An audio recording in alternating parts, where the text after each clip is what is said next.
കോവിഡിനു ശേഷം തന്നിലെ നടന് വെല്ലുവിളിയാകുന്ന സിനിമകൾ തെരഞ്ഞെടുത്ത് ഇന്ത്യൻ സിനിമയെ വിസ്മയിപ്പിക്കുകയാണ് മമ്മൂട്ടി. പുഴു, റോഷാക്ക്, നൻപകൽ നേരത്തും മയക്കം തുടങ്ങിയവ അതിന് ഉദാഹരണം മാത്രമാണ്. അടുത്തിടെ സിനിമയിൽ നിന്ന് ഇടവേളയെടുത്ത് തിരിച്ചെത്തിയ മമ്മൂട്ടി അടിമുടി മാറ്റത്തിനൊരുങ്ങുകയാണ്. പരീക്ഷണ സിനിമകൾക്കൊപ്പം മാസ് സബ്ജക്റ്റുകൾക്കും താരം പ്രാധാന്യം നൽകുന്നുണ്ട്. മലയാള സിനിമയിലെ അതികായകന്മാരിലൊരാളായ അടൂർ ഗോപാലകൃഷ്ണനുമായുള്ള പ്രൊജക്ടും മമ്മൂട്ടിയുടെ ലൈനപ്പിലുണ്ട്. അടുത്തിടെ അടൂർ ഗോപാലകൃഷ്ണൻ തന്നെയാണ് ഇക്കാര്യം അറിയിച്ചത്. ഇപ്പോഴിതാ ചിത്രത്തെക്കുറിച്ച് കൂടുതൽ റിപ്പോർട്ടുകൾ പുറത്തുവരികയാണ്.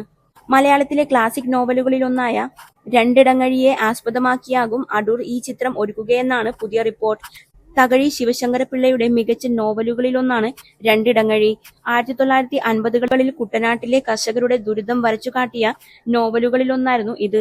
1958ൽ ഈ നോവലിനെ ആസ്പദമാക്കി സിനിമ പുറത്തിറങ്ങിയിരുന്നു. 4.5 പതിറ്റാണ്ടിനപ്പുറം ഇതേ നോവലിന് മറ്റൊരു ചലച്ചിത്രഭാഷ്യം ഒരുങ്ങുകയാണ്.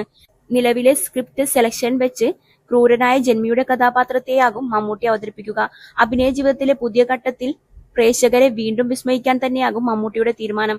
ഫെബ്രുവരിയിൽ ചിത്രത്തിന്റെ ഷൂട്ട് ആരംഭിക്കുമെന്നാണ് റിപ്പോർട്ടുകൾ. മമ്മൂട്ടി കമ്പനി തന്നെയാണ് ഈ പ്രോജക്റ്റ് നിർമ്മിക്കുന്നത്. 25 ദിവസത്തെ ഡേറ്റാണ് മമ്മൂട്ടി ഈ പ്രോജക്റ്റിനായി നൽകിയിരിക്കുന്നത്. 31 വർഷങ്ങൾക്ക് ശേഷമാണ് മമ്മൂട്ടിയും അടൂർ ഗോപാലകൃഷ്ണനും ഒന്നിക്കുന്നത്. ഇരുവരും അവസാനമായി ഒന്നിച്ച വിധേയൻ നിരവധി പുരസ്കാരങ്ങൾ വാരിക്കൂട്ടിയിരുന്നു. വീണ്ടും ഒന്നിക്കുമ്പോൾ മികച്ച സിനിമയിൽ കുറഞ്ഞ ഒന്നും ആരാധകർ പ്രതീക്ഷിക്കുന്നില്ല. ഈ വർഷം 4 സിനിമകളിലാണ് മമ്മൂട്ടി ഭാഗമാകുന്നത്.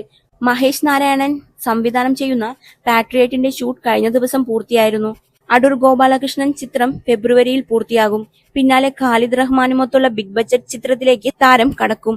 നിതീഷ് സഹദേവിന്റെ പ്രൊജക്ടും മമ്മൂട്ടിയുടെ ലൈനപ്പിലുണ്ട്.